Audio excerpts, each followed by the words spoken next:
10th inter degree pass or fail తక్కువ వ్యవధిలో life settlement in abroad కొరకు hotel management అంటే Trinity college of hotel management. నమస్తే, welcome to Suman TV. నేను మీ సాయి. ఆంధ్రప్రదేశ్లో పిఠాపురంలో పవన్ కళ్యాణ్ గారు గెలిచిన తర్వాత అక్కడున్నటువంటి ప్రతి ఒక్కరు కూడా ఎమ్మెల్యే తాలూకా అంటూ లేదా పిఠాపురం తాలూకా అంటూ బైక్స్కి నెంబర్ ప్లేట్లు పెట్టుకునేటువంటి పరిస్థితిని మనం చూసాం. విదేశాల్లో కూడా ఆ పరంపర కొన్ని సందర్భాల్లో కొనసాగుతుంది.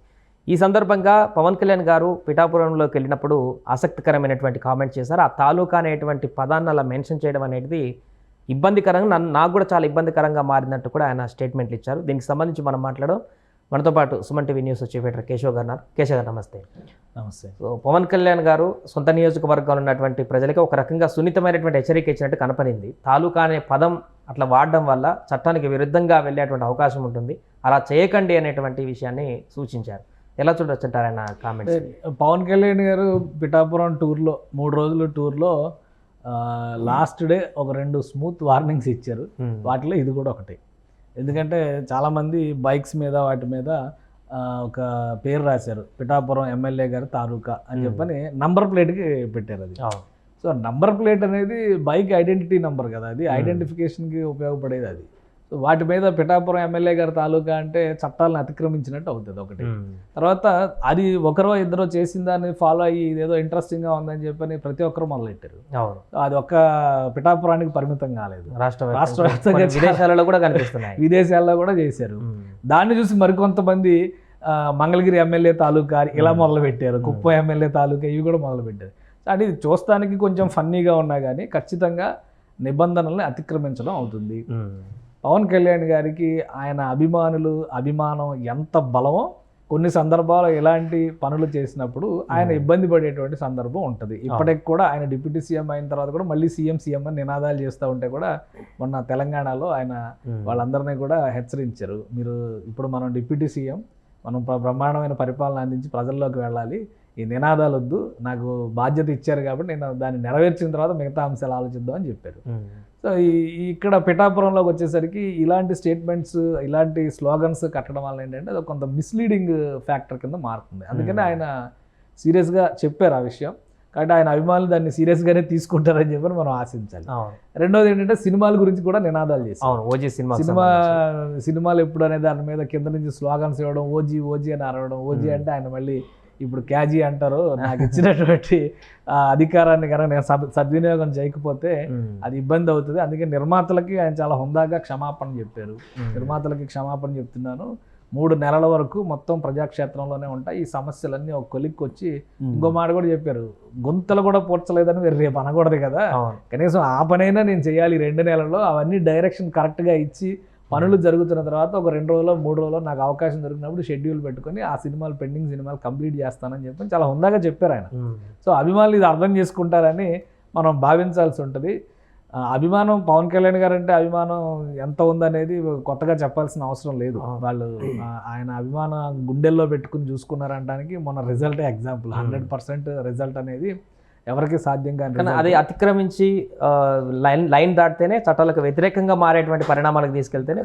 ఇప్పుడు ట్రాన్స్పోర్ట్ రూల్స్ని చాలా వరకు మార్చారు, గతంలో లాగా లేదు కదా. మనం లైన్ క్రాసింగ్ చేస్తేనే భారీ మొత్తంలో ఫైన్లు పెనాల్టీలు వేస్తున్న పరిస్థితి ఉంది. ఇదివరకు అటువంటి పరిస్థితి లేదు. సో గవర్నమెంట్ ఒక డిసిప్లిన్ అలవాటు చేయాలి ప్రజలకన్న ఉద్దేశంతో నిర్ణయాలు తీసుకుంటున్నప్పుడు ఒక ప్రభుత్వ పదవిలో ఉన్నటువంటి వ్యక్తి పేరు చెప్పి దాన్ని డీవియేట్ చేస్తే అది ఖచ్చితంగా ఆయనకి ఇబ్బందికరమైనటువంటి సందర్భంగానే ఉంటుంది. ఇప్పుడు నంబర్ ప్లేట్ అలానే ఉండి పైన కింద ఇంకోటి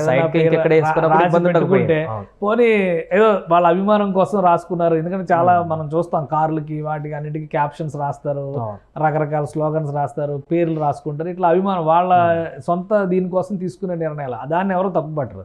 నంబర్ ప్లేట్ తీసేసి పిఠాపురం ఎమ్మెల్యే గారి తాలూకా, డిప్యూటీ సీఎం గారి తాలూకా పెడితే అది ఇబ్బందికరమైన పరిస్థితి అని పవన్ కళ్యాణ్ గారు ఫీల్ అయ్యారు. బహుశా అందుకనే ఆయన ఒక స్మూత్ వార్నింగ్ లాంటిదే ఇచ్చారు. మీరు ఇలా చేస్తే అది నేను కూడా సంజాయిషి ఇవ్వాల్సిన సమస్య అవుతుంది, కాబట్టి జాగ్రత్తగా ఉండండి అని ఒక హెచ్చరికలాగా చెప్పారు. కాబట్టి పాజిటివ్గానే రిసీవ్ చేసుకునే అవకాశాలు ఎక్కువ. సినిమాల స్లోగన్ అప్పుడు కూడా ఓజీ అన్నప్పుడు ఇప్పుడు ఓజీ అని అంటారు. సినిమా మొదలు పెడితే ఒకవేళ పరిపాలనలు పెట్టి సినిమా తీస్తున్నాడు అని చెప్పేసి అది కూడా మీరే అంటారని చెప్పేసి సెటరికల్గా కొంత ఫన్నీగా మాట్లాడినటువంటి పరిస్థితి.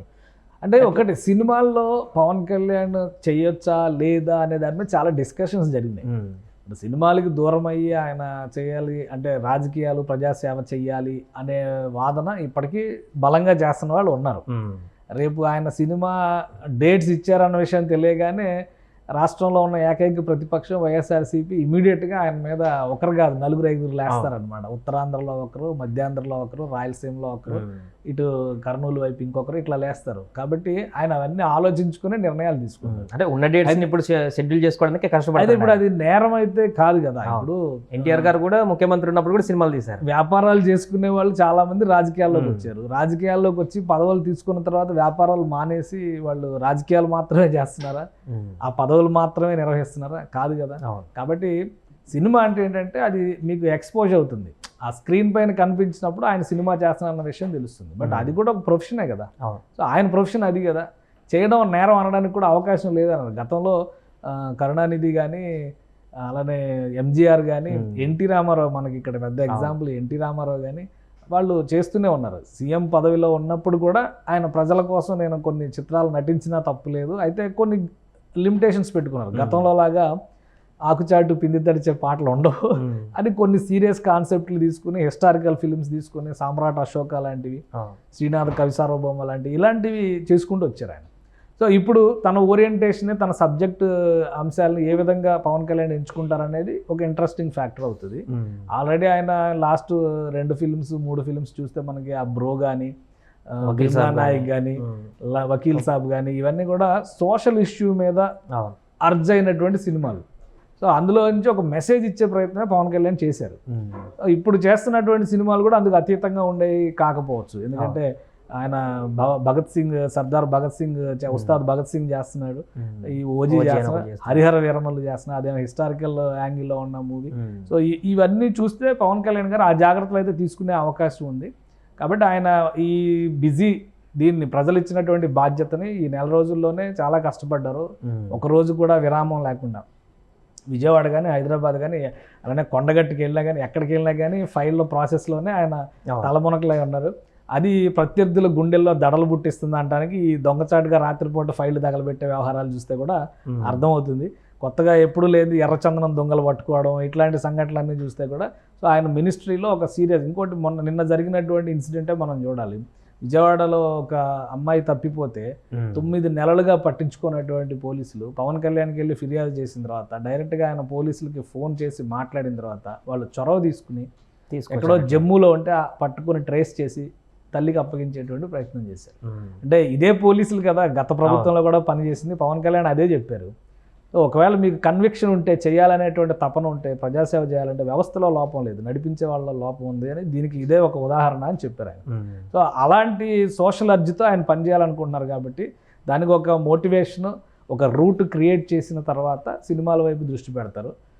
సినిమాలకు కూడా ఈసారి ఎక్కువ టైం ఇచ్చే పరిస్థితి ఉండదు కాబట్టి 2-3 రోజుల షెడ్యూల్తోనే ఫినిష్ అయ్యే విధంగా ప్లాన్ చేసుకుంటాం. ప్రొడ్యూసర్స్ని అందుకే క్షమించండి అని కూడా కోరారు ఆయన. సో దాని ప్రకారం సినిమాల్లో ముందుకెళ్తారు. దాన్ని అర్థం చేసుకుని అభిమానులు కూడా ఇప్పుడు ఆయన ఎంత తపన పడుతున్నాడో దానికి తగ్గట్టుగా అభిమానులు కూడా వ్యవహరిస్తే ఆయన గౌరవం పెరుగుతుంది, రాబోయే రోజుల్లో ఆయన స్థాయి ఇంకా పెరుగుతుంది. సో అది అర్థం చేసుకుంటారని పవన్ కళ్యాణ్ గారు అంత స్మూత్గా చెప్పారని అనుకుంటున్నాను. Right sir.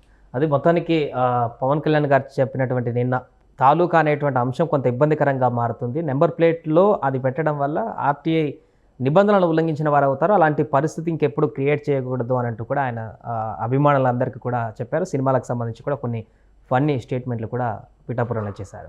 సుమన్ టీవీలో మీ పర్సనల్ అండ్ బిజినెస్ ప్రమోషన్స్ కోసం కింది నెంబర్కి కాంటాక్ట్ చేయండి.